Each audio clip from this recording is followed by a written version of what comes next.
Olá pessoal, hoje na matéria de produção de texto nós faremos da página 31 até a página 35 e também as páginas 38, 39 e 40 que são páginas de atividades.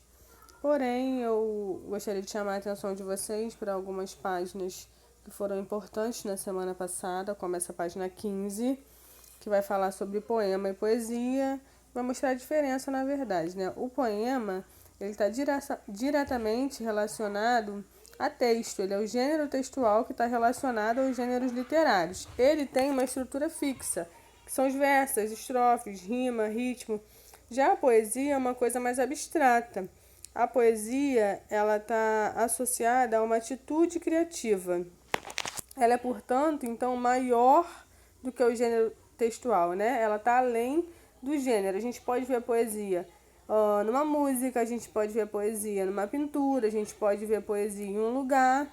Ela está associada a uma atitude criativa, né? E ela vai se manifestar de formas artísticas diferentes.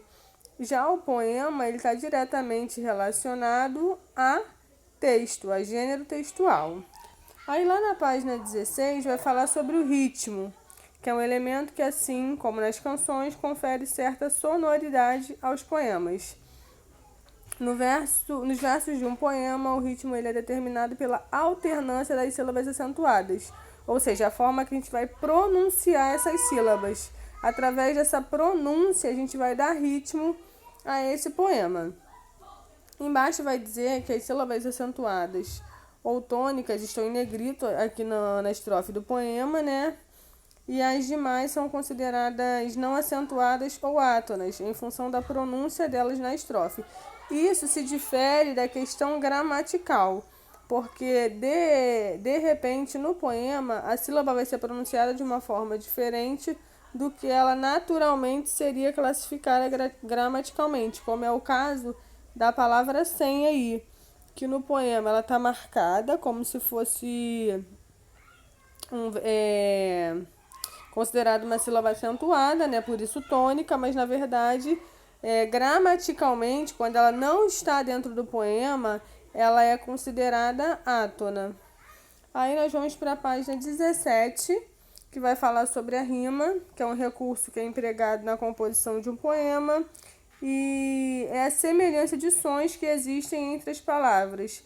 E aí, através delas, né, a gente vai formar os versos e elas vão se dar de várias formas diferentes. Ela pode ser externa, quando acontece no final dos versos, né, que é essa mais comum que a gente está acostumado. Ela pode ser interna, quando ela acontece no interior dos versos. E quando a gente não encontra rimas, né, quando não tem presença de rimas entre os versos, a gente chama esses versos de brancos ou de versos soltos. Agora nós vamos lá para a página 19, que vai falar sobre a posição dessas rimas na estrofe, né? E elas podem ser denominadas de rimas alternadas ou cruzadas, quando elas vão apresentar alternadamente a sequência do esquema AB-AB. Aí, aqui na página... Deixa eu achar aqui para mostrar para vocês esse esquema de rima AB-AB. É lá na página, deixa eu achar, peraí. Aqui, ó, na página 31. Reparem que as rimas elas vão acontecer aqui no que eles vão chamar de verso A, né? De forma alternada, ó.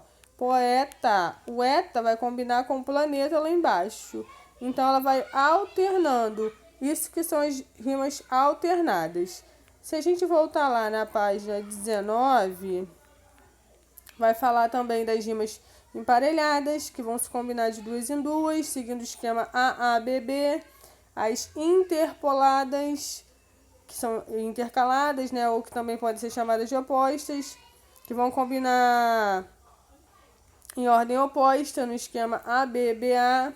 As rimas encadeadas, que vão rimar, né, no final do verso e no início do outro, do próximo. E as rimas mistas ou misturadas, que vão se apresentar de combinações e posições diferentes nas estrofes. Aí agora a gente vai lá para a página 31, para eu não ter que ficar indo e voltando, né? E aí eu vou mostrar os exemplos de cada um desses tipos de rimas. Aqui vai resumir, né, novamente o que é poema, o que é poesia, o que é ritmo, o que é sílaba acentuada, a rima. Aí vai falar sobre as alternadas, que a gente já viu no exemplo anterior. Na página 32, as emparelhadas, né? Aí vocês reparem que vai ser o noturnos vai rimar com Saturnos e depois o solidão com canção. Então vai ficar B, B embaixo. As interpoladas, intercaladas ou opostas. É o sistema A, B, B, A. Então a primeira, vamos dizer assim, né, combina com a última. E a segunda vai rimar com a terceira, né? O segundo verso vai rimar com o terceiro verso e o primeiro verso vai rimar com o último verso. Já nas encadeadas, o final do verso rima com a outra rima, na verdade, está no meio do próximo verso, se vocês repararem, ou também no início, nesse caso aqui está no meio. E nas rimas mistas ou misturadas, elas vão apresentar combinações e posições que são diferentes nas estrofes. Aí no Douradas, Maravilhas, Meninada, ela não segue uma regra criteriosa de sequência. Aí vai falar sobre a linguagem figurada, que a gente já viu, conhecendo os tipos de poema. Aí nós vamos para a página 33. O soneto a gente também já viu, ele tem uma estrutura fixa, né? Que a gente já conhece, que são 14 versos, e esses 14 versos são distribuídos em 4 estrofes. As duas primeiras têm 4 versos e as duas últimas têm 3 versos. Os versos de um soneto geralmente vão apresentar um número variável de sílabas poéticas. No entanto, o mais comum é o uso do verso com 10 sílabas, que a gente vai chamar de decassílabo. Lá na 34 vai falar do haikai, que é um poema de maneira fixa também, de origem japonesa, que tem a estrutura que vai apresentar apenas uma estrofe, e essa estrofe 3 versos, computando de modo geral um total de 17 sílabas.